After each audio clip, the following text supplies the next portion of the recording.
Adolfo Hitler, etcétera, aunque también ha habido algunos sectores que se han opuesto a aquello, pero no han hecho la diferencia. En el caso de América Latina, digamos, tenemos algunos ejemplos, mayormente ya hablamos de Bartolomé de las Casas y seguramente algunos otros curitas por aquí y por allá.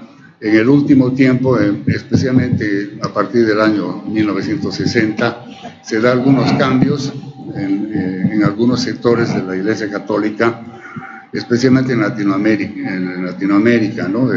Gustavo Gutiérrez, por ejemplo, es uno de los principales impulsores de la teología de los pobres, ¿verdad?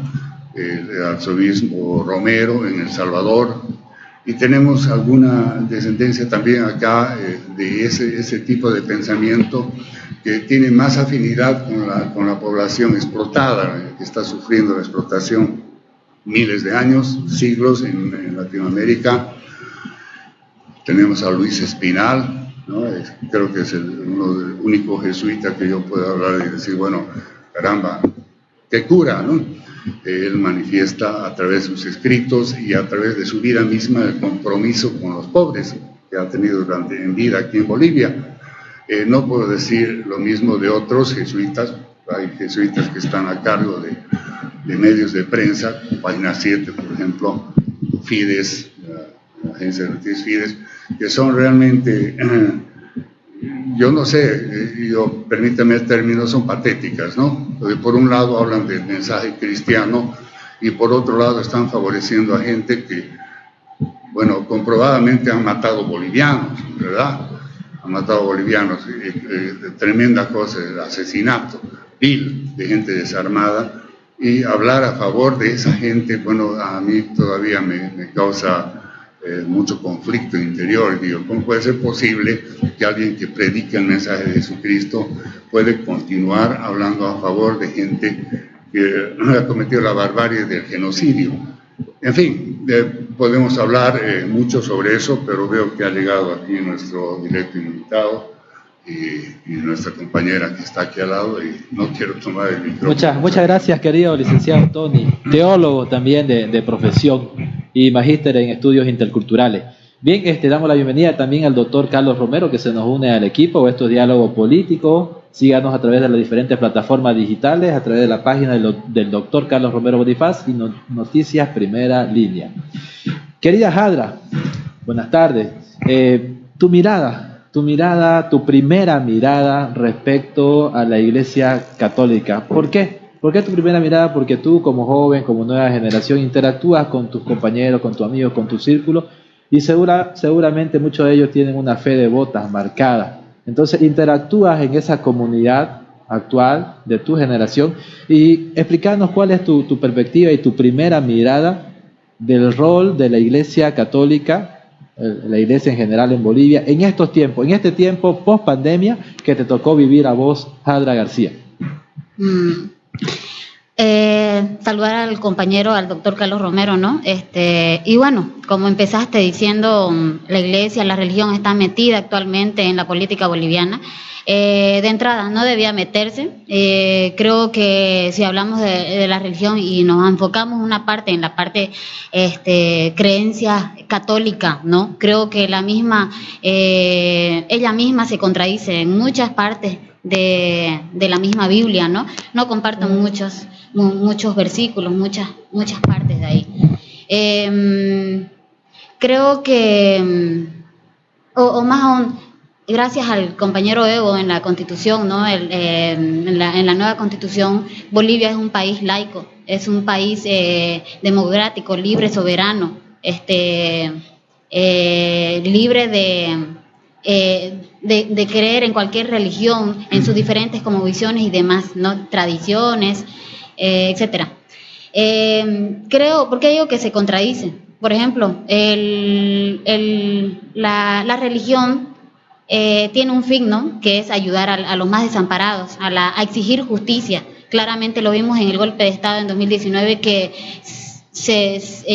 era parte de verdad tan notoria, ya que en Bolivia, si vemos la religión católica, cristiana que se le hace llamar y demás, abarca un 96% y pues sí, es lastimosamente es manejada, acarrea, ¿no? Acarrea la mentalidad de muchas personas y es utilizada de una manera irresponsable, ¿no? Claramente vemos que ellos como religiosos, como Iglesia Católica, que es la más, la religión más, la creencia más alta, se podría decir, en Bolivia, está tapando, al igual que tapando, por así decir, ¿no? Al mismo cívico fue uno de los que encabezó Luis Fernando Camacho, ¿no? Sin embargo, dejando desamparado a 37 muertos de nuestros hermanos, ¿no? Sacaba, Sencata, ¿no? Y compañeros del Alto también. Creo, y entre otras cosas también, si nos vamos a profundizar un poquito quizá sobre Pedro y demás, bueno, se lo dice que había un apóstol que se dice que traicionó, ¿no? Judas Iscariote, cuando creo que no fue así. ¿Cómo podría traicionar Judas Iscariote a Jesús cuando Jesús era un ser que no era de este mundo? Una persona un ser superdotado, vidente, por así decir, ¿no? Se supone que leía toda la mente, era muy tonto que alguien querría tomarle el pelo o más aún así traicionarlo, ¿no? Entre otras cosas, digo que es un montón de contradicciones. Eso sí, respeto todas las creencias religiosas y demás, más que, eso sí, soy creyente, pero no de esa manera así. Me considero quizá gnóstica, ¿no? Ya que trato de ver un poquito más allá de la nariz, como se dice, de las narices. Entonces, agarrando un poquito de cada faceta, voy culturizándome espiritualmente. Muchas gracias, Adra García. Invitamos a Adra García porque ella es de la nueva generación, es estudiante de la carrera de Ingeniería Química, tiene 18 años, entonces es importante los conceptos, la visión, la cosmovisión que ella pueda estar virtiendo y compartiendo en este programa. Damos la bienvenida también desde la ciudad de La Paz, nos acompaña María Esther Carpio Moreno, ella es locutora de radio, enseguida le vamos a dar la palabra. Bien, doctor Carlos Romero, el licenciado Tony Sánchez hacía un relato histórico de la Iglesia Católica. Él decía de que la Iglesia Católica desde su fundación cogobernó con los distintos gobiernos del mundo.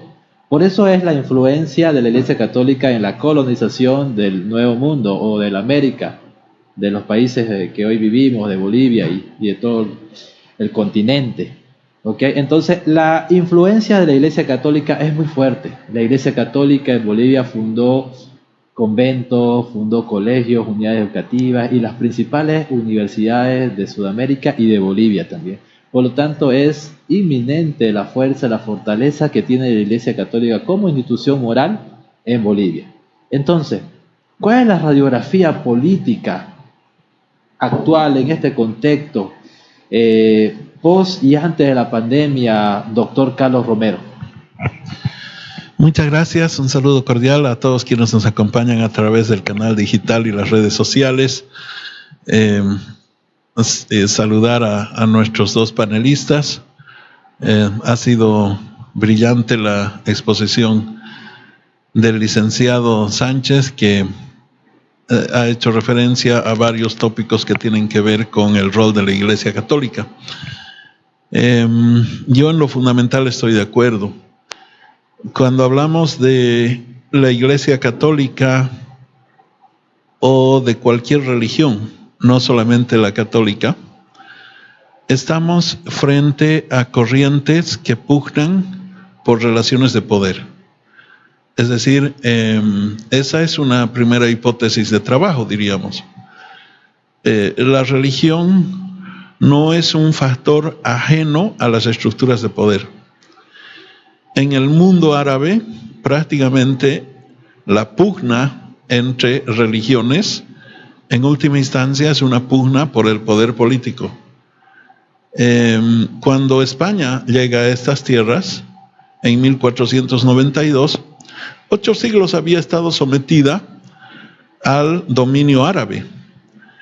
Y precisamente una alianza entre el rey de España y la Iglesia Católica, en un progresivo y dificultoso proceso de reconquista, finalmente logran recuperar el dominio territorial español en un esquema de condados, virreinatos, de mini republiquetas, pero también logran no solamente expulsar a los árabes, sino también expulsar al Corán y restituir la Biblia, como una expresión de una pugna de poder. El mayor poder alcanzado por la Iglesia se ha concretizado en la Edad Media, un poder de carácter económico, de carácter político y de carácter ideológico. O sea, la Iglesia es un factor de poder. Cualquier religión pugna relaciones de poder. ¿Por qué la Iglesia, en su periodo de mayor fortaleza en la Edad Media, ha sido un factor de poder económico? Porque poseía grandes extensiones territoriales bajo su dominio. Era una iglesia latifundista, pero además tiene una estructura de poder global. La Iglesia Católica, miren ustedes, paradójicamente, de repente, es un poder, una estructura de poder que concretiza la globalización mucho antes de la actual época de globalización que vivimos en el mundo contemporáneo. Algunos dicen que es un poder multinacional. Tiene una estructura de poder político, consiguientemente tiene una estructura jerárquica con niveles de mando. Al mismo tiempo representa una estructura de poder ideológico, postula un conjunto de cosmovisiones, defiende principios, valores, se plantea una serie de finalidades como sociedad, como comunidad a través de la fe. Su ideología es en muchos casos absolutista, es decir, no admite contrastación, pero además no está sujeta a verificación tampoco. Pero con todo, tampoco vamos a caer en el extremo de decir todo lo que tiene un matiz religioso es malo. No, de ninguna manera. Como lo han dicho los dos expositores, hay postulados que son importantes y hay portadores de esos postulados que son ejemplo de vida. El mismo Cristo es un ejemplo de vida. Por eso a Cristo se lo ha reivindicado como uno de los primeros revolucionarios en la historia de la humanidad. ¿No es cierto? Cuando expulsa a los mercaderes de la iglesia, cuando desafía al poder político, cuando muestra un compromiso y un trabajo por los pobres. Pero también han habido indudablemente grandes liderazgos en el mundo que han nacido en la iglesia y han sido portadores de valores de cambio. En el caso de Bolivia se ha citado a Luis Espinal, yo estoy de acuerdo, y tendríamos que mencionar una larga lista seguramente de gente que realmente ha jugado roles muy importantes para el ascenso de los movimientos sociales, para el mismo proceso de cambio, para la conquista de una democracia integral en Bolivia, en fin. Sin ir muy lejos, quiero recordar a Mauricio Bacardí, por ejemplo, que ha sido una persona realmente comprometida con los sectores sociales, acá en Santa Cruz, primero en Chuquisaca, luego en Santa Cruz. El obispo auxiliar del departamento del Beni, Manuel Eguiguren, en su momento, la hermana Geralda McCloskey de Paru, de los equipos pastorales rurales, gente que realmente es digna de ejemplo de vida. Pero sin duda que la iglesia tiene estas luces y sombras. En la historia, así como se aliaron para expulsar a los árabes y al Corán de España, se aliaron también para conquistar estas tierras de la Vía Yala. Y el equivalente de las enciclopedias, que eran unos núcleos de explotación económica, de sometimiento político y de opresión cultural en el occidente del país, en lo que hoy día es el occidente del país, eran las misiones religiosas, que también cumplían esas funciones. Y a esto hemos denominado en última instancia como relaciones de colonización. En la historia del mundo, la Iglesia ha cumplido predominantemente un rol conservador y han habido hasta corrientes fascistoides, ¿no es cierto?, como el Opus Dei. Así como también la teología de la liberación, que tenemos que reivindicarla como un instrumento de lucha ideológico.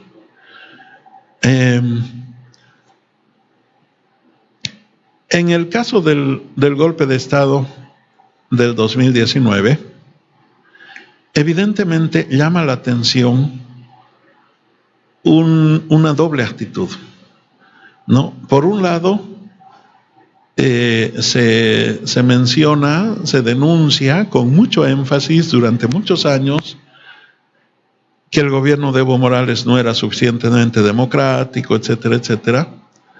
Pero luego, cuando se producen las masacres de Sencata, de Sacaba, de Guayllani, la Iglesia no se pronunció inicialmente. Precisamente cuando toma contacto con algunas ex autoridades, entre ellas mi persona, para pedirnos que nos involucremos en un proceso de lo que ellos denominaban pacificación, cuando ya se había perpetrado el golpe de Estado, ya se habían producido las masacres, nosotros le pedimos vehementemente un pronunciamiento sobre las masacres. Un pronunciamiento que debería decir tres cosas. Primero, una condena de las masacres y una caracterización de las mismas como delito de lesa humanidad. Segundo, una exigencia pública de un esclarecimiento objetivo de los responsables de esas masacres. Y tercero, un compromiso de acompañamiento hasta lograr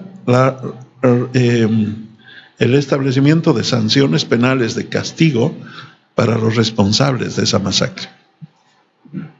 Se emitió un comunicado, ciertamente muy genérico, muy abstracto, en el que se lamentaba la pérdida de vidas de hermanos y hermanas bolivianos y bolivianas, pero no se fue más allá. Y hasta ahora no hemos escuchado, por lo menos que yo esté informado, no hemos escuchado un pronunciamiento oficial sobre las muertes, ¿no? Y en eso vamos a estar de acuerdo con los dos panelistas. Si lo deseable sería que se pronuncien sobre las muertes. Toma un posicionamiento político. La Iglesia toma un posicionamiento político. Está bien, yo no lo cuestiono. Pero hay que decirle a la gente que su vocería no es una vocería enmarcada en los postulados bíblicos. Es un posicionamiento político de una parte de la Iglesia, de una estructura jerárquica. ¿No es cierto? Que considera que lo que sucedió en Bolivia en el 2019 estaba bien. Es decir, era preferible que mueran 38 personas masacradas a bala, que sean heridas más de 830 personas a bala, algunos con lesiones irreversibles para toda su vida, a que continúe el MAS en el gobierno. Y eso resulta contradictorio. ¿Cuál es el resentimiento de la cúpula de la Iglesia con el movimiento al socialismo. Como lo ha dicho la compañera Jara, posiblemente la declaratoria del Estado laico en la Constitución Política del Estado. Pero ese es un carácter que han asumido todos los estados en el mundo, prácticamente a estas alturas de la historia. El Estado, la República de Italia, es un Estado laico y al mismo tiempo cobija a la sede principal de la Iglesia Católica. Pero probablemente el mayor resentimiento tenga que ver con que en los 14 años de proceso de cambio, la Iglesia ha dejado de jugar algunos roles de definición política que tuvo en el pasado. ¿No es cierto? Nosotros llegamos a tener inclusive a un miembro de la Iglesia en la presidencia del Estado, en un momento de vacío de poder en nuestra historia, durante algunas horas. Juan de Dios Bosque. Pero Juan de Dios Bosque, paradójicamente, respetando la sucesión constitucional, porque él era presidente del Congreso. Pero más allá de eso, la Iglesia jugaba pues roles políticos muy importantes, especialmente en la época neoliberal. Y entonces, el haber sido relegada a un papel estrictamente religioso, espiritual, teleológico, valorativo, en fin, es algo que no ha aceptado y no lo acepta. No lo acepta. Es decir, la Iglesia quiere poder político. Y si el poder político le da un golpista, bienvenido el golpista, hay que defender al golpista. Y si el poder político le quite a alguien que tiene un reconocimiento del pueblo, porque diferencia roles políticos de los roles religiosos, y los roles religiosos son muy importantes, no los desconocemos, ¿no? Entonces eso ya no lo aceptan. Entonces, ese es el punto desde mi perspectiva. Y obviamente, reitero, no sería justo que pongamos en una sola bolsa a todos los miembros de la Iglesia. La Iglesia no es homogénea. Formalmente, en su estructura organizativa y en sus postulados ideológicos, tendría que ser monolítica, pero en los hechos no lo es. Hay corrientes de derecha radical, inclusive en algunos casos. Hay corrientes intermedias y hay corrientes también progresistas. Y de hecho, en la historia de la humanidad también hemos tenido papas que han pronunciado manifiestos papales que han cumplido un rol de orientación ideológica progresista en determinados momentos claves de desarrollo de la humanidad. Termino con esto.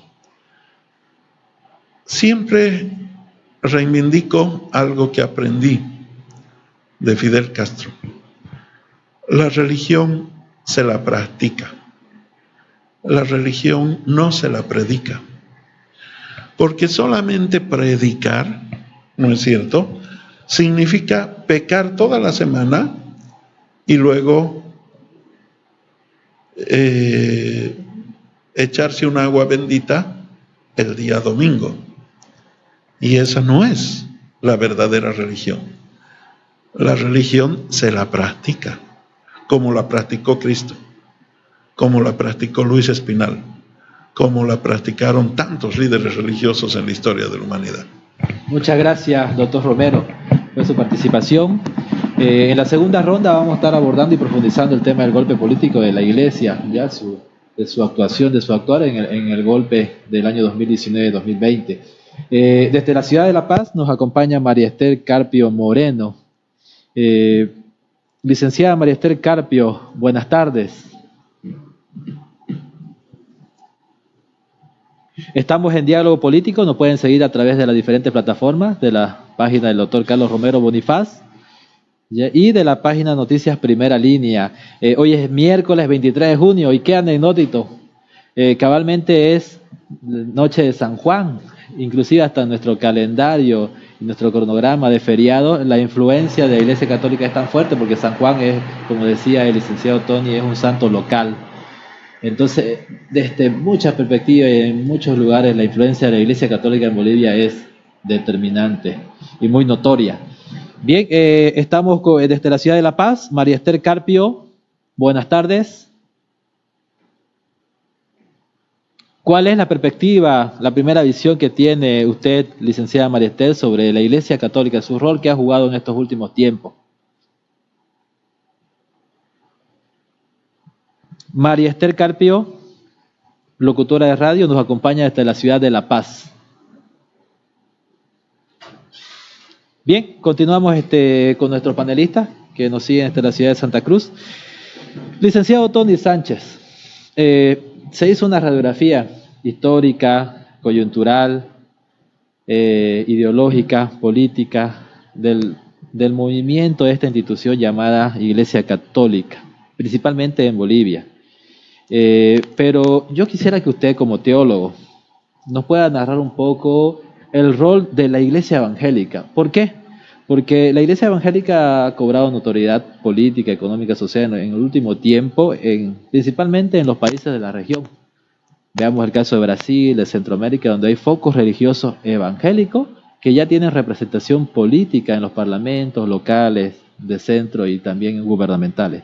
En Bolivia también el caso es muy evidente, la Iglesia Evangélica juega un rol importante de crecimiento, pero cuando nosotros hacemos el análisis, la Iglesia Evangélica tiene una rivalidad en el tema doctrinario que muchas veces lo predica desde sus púlpitos hacia la Iglesia Católica, pero ya en los eventos sociales y políticos hay una unidad.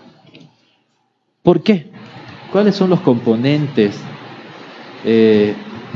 para poder comprender esta unidad de la Iglesia Evangélica con la Iglesia Católica en sus movimientos políticos y sociales, licenciado Tony?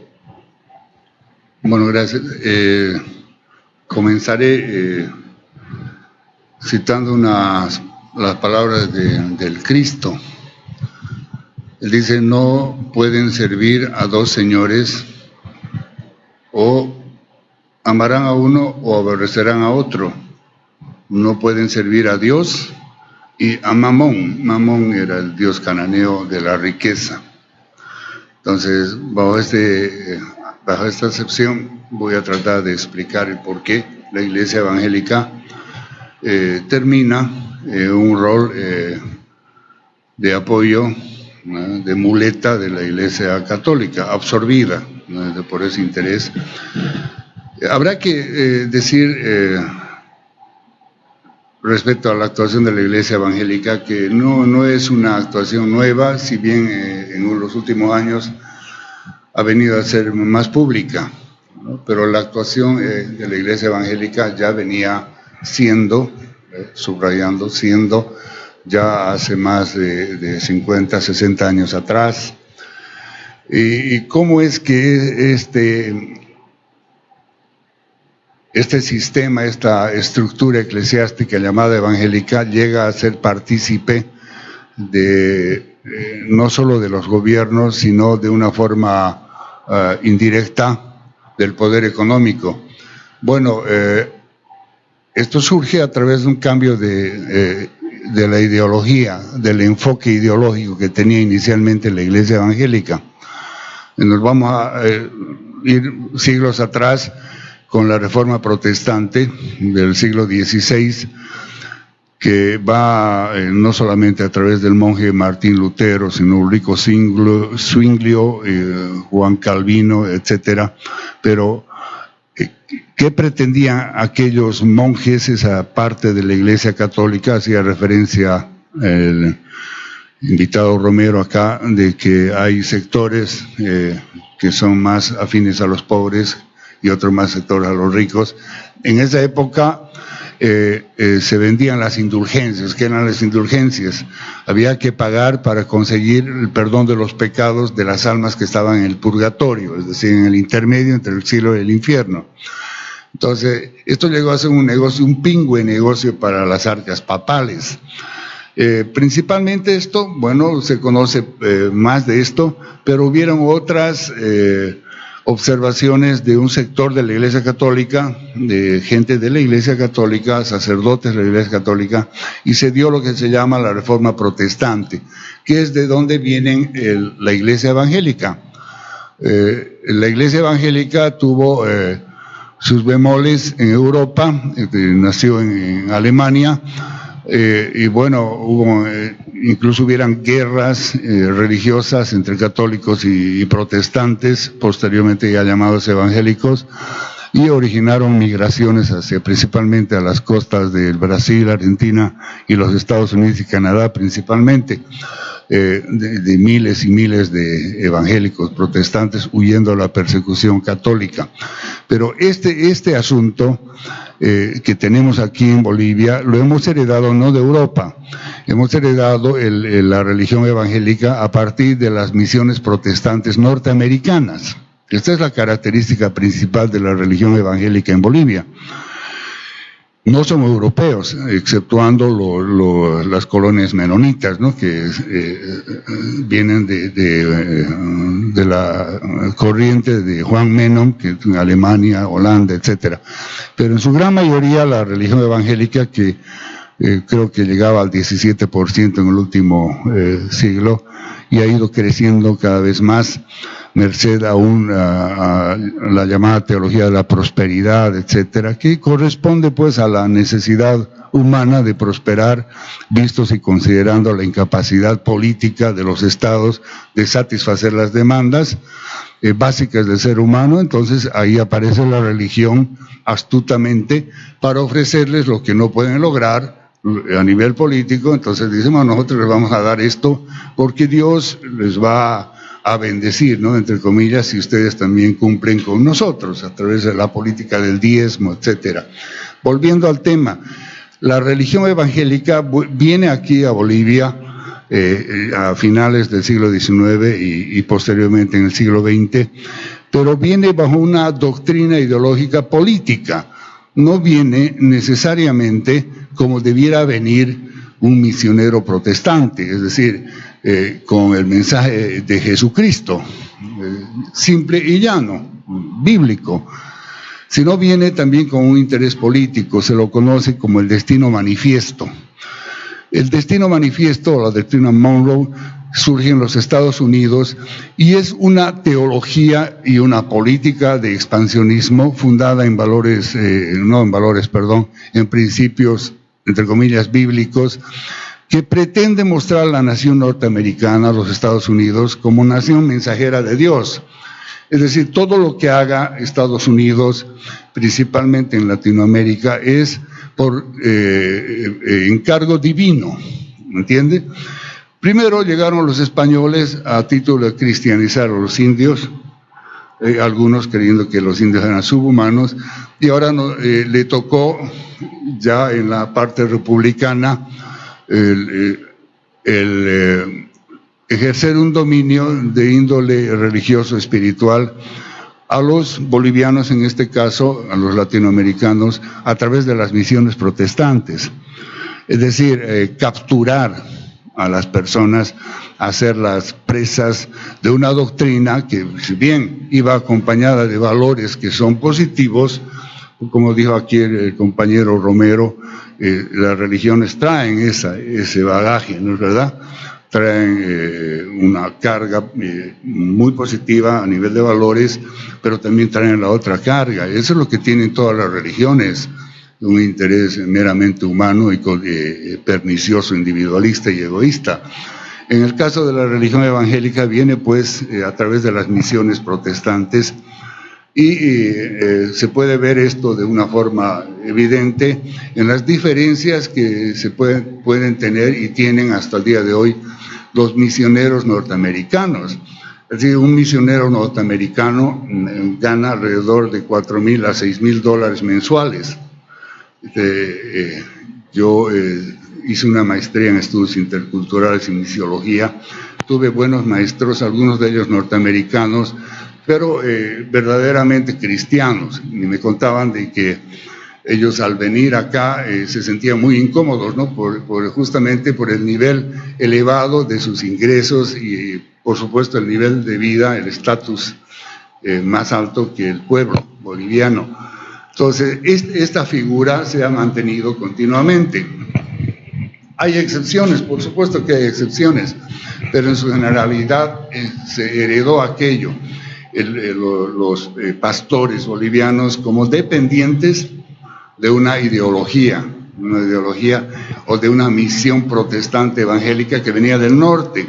Aún hasta el día de hoy se puede percibir esto en las grandes congregaciones, aquí en Santa Cruz, por ejemplo, que esperan la venia, ¿sí?, la venia de las iglesias madre que están en Estados Unidos para cualquier actuación. Entonces, ya afiliados ideológicamente, tanto como en creencias religiosas, la actuación de ellos ha sido pues funesta, ¿verdad? Ha sido funesta. La misma señora Áñez, tenemos entendido que es parte de una religión evangélica, pero no actúa pues conforme al evangelio, no actúa conforme a los principios trazados por Cristo. De la misma manera, hay un señor conocidísimo, el señor Camacho, ¿no?, que utiliza un símbolo, ¿no?, porque eso es lo que es la Biblia, ¿no?, como para hacer bandera de aquello, ¿no? Dios llevando, él llevando a Dios al palacio, ¿no? Qué sé yo, se consigue una Biblia gigantesca, como si tuviera más valor, ¿no?, de este tamaño, blandiendo la Biblia, ¿no?, y la siguen blandiendo a pesar de los 38 masacrados, los más de 800 heridos de bala, etcétera, y encima el robo descarado, ¿no?, de los recursos públicos, etcétera, el abuso ignominioso de la libertad de las personas. La Iglesia evangélica ha tenido un rol fundamental en este golpe de Estado. Si bien no ha sido determinante en un inicio, es decir, porque en el inicio quienes han determinado y patrocinado el golpe de Estado son pues la Iglesia Católica, ¿no? Juntamente con un sinnúmero de personajes que no representan a nadie, como Tuto Quiroga, Samuel Doria Medina, etcétera, y los representantes, por supuesto, de la Unión Europea, que sí representan un gran poder. Entonces, la Iglesia evangélica ha sido más bien funcional al golpe de Estado, ha sido funcional. ¿Por qué es que la gente de la Iglesia, la gente base de la Iglesia, los militantes de la Iglesia evangélica, siguen esta conducta? Pues yo creo que hay un problema ahí como lo hay en el nivel ideológico para la gente nuestra en general, para la gente de clase media o obreros explotados, es la falta de conciencia. En la Iglesia evangélica hay una inconsciencia colectiva acerca de los principios que sus líderes alegan. Es decir, la conducta de ellos no condice con los principios bíblicos. Si hay un tiempo luego, yo podré explicar el por qué. El por qué lo que ellos predican no condice con los principios bíblicos, ¿verdad? Todo lo que está escrito, ellos no lo llegan a cumplir. Entonces la Iglesia evangélica tiene un rol funcional hasta el día de hoy, ¿verdad? Hasta el día de hoy, ya pronto los vamos a ver saliendo de nuevo, protestando contra esto, contra lo otro, etcétera. Ya están hablando de que hay planes para impedirles predicar, por ejemplo, el Evangelio. Y esta es una protesta recurrente en la parte final del gobierno de Evo Morales, la protesta de la jerarquía eclesiástica, diciendo de que, bueno, el gobierno del MAS iba a prohibir la predicación del Evangelio, ¿no? ¿Verdad? Cosa más ridícula no existe, nunca ha existido tal intención, pero sin embargo jugaban con ese sentimiento, ¿no es verdad? ¿Qué podría decir al respecto? Bueno, pues durante los primeros años de la Iglesia, de los seguidores de Cristo, han sufrido persecuciones de los más terribles durante el gobierno de Nerón, Calígula, Domiciano, etcétera. Igual el Evangelio ha sido predicado y sigue permaneciendo más de 2000 años. Entonces el temor y todo esto no conjuga con la fe, con la creencia que debe haber en las personas acerca de lo que creen o no creen. La cuestión de creencias es una cuestión de conciencia. La conciencia de cada ser humano debe ser respetada. Nuestra Constitución respeta a aquellos, respeta la libertad de creencias, pero sin embargo, tú puedes ver en nuestra Constitución, y es algo que irrita mucho al mundo evangélico, señalarles de que nuestra misma Constitución tiene principios que también los tiene la Biblia. Amasúa, Amayuya, Amaquella, son principios, ¿sí? No seas flojo, no seas mentiroso, no seas ladrón, son principios que están escritos en la Biblia. No estarán en Aymara ni en Quechua, pero están escritos en la Biblia. Son principios universales. Esos principios universales los tiene la Biblia, los tiene la memoria colectiva de nuestros pueblos originarios y los tiene todos los pueblos del mundo. Son principios ético-morales que están inscritos en la conciencia de las personas. Muchas gracias, licenciado. Gracias. El tiempo es corto, así que se nos acaba el espacio. Vamos entrando a conclusiones. Doctor Romero, hablemos del golpe de Estado. Sabemos que en este último tiempo la Iglesia Católica se la jugó ya por los partidos conservadores. Esa es la realidad. La reunión de la Universidad Católica, donde se reunieron para determinar la sucesión, el golpe de facto, la asunción de la senadora Áñez, fue contundente. Bien, ahora la Iglesia Católica ya se la jugó. Entonces, ¿qué podemos hacer? ¿Qué tiene que hacer el Estado? ¿Cuáles son los elementos para poder separar el lado moral, el lado bueno, el lado positivo que todavía tiene y va a seguir teniendo por muchos años la Iglesia, eso es indiscutible, y el lado político? Esto es complejo, es complejo porque como lo analizó el licenciado Tony, Jadra, ya hay muchos elementos, pero ¿cómo abordamos ese tema tomando en cuenta que cuando se desgasta la derecha, sale la Iglesia Católica? Hay una derecha retrógrada, abusiva, que no tiene poder de movilización, poder mediático, inmediatamente sale la Iglesia Católica. En el golpe se la jugó, por lo tanto no hay marcha atrás. ¿Cómo abordamos este tema, doctor Romero? Sí, indudablemente que yo quiero reafirmar que la Iglesia es una institución que forma parte del sistema político en última instancia de un Estado. Es decir, la Iglesia es parte del establishment.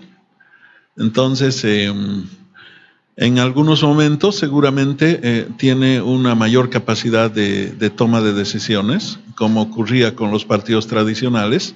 La Iglesia Católica era permanentemente la mediadora, la que daba soluciones, la que, es decir, intervenía en los grandes temas del Estado.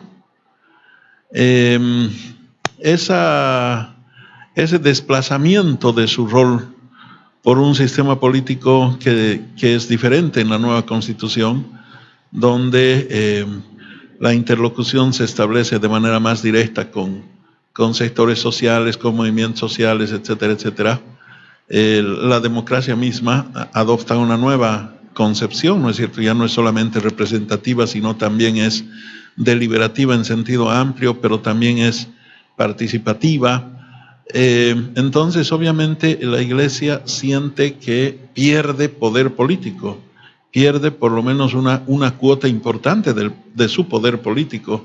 Y en ese sentido, pues, como tú dices, Rodrigo, se la juega por el golpe de Estado, porque considera que esos actores políticos protagonistas del golpe de Estado están más cerca de sus intereses políticos, ¿no?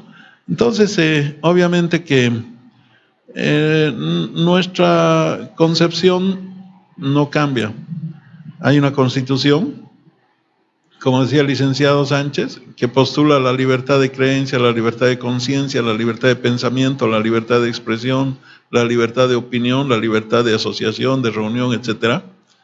Y es una constitución que la ha escrito el pueblo. La ha escrito el pueblo, la hemos formulado técnicamente quienes cumplíamos roles en la Asamblea Constituyente, y es una constitución plenamente vigente.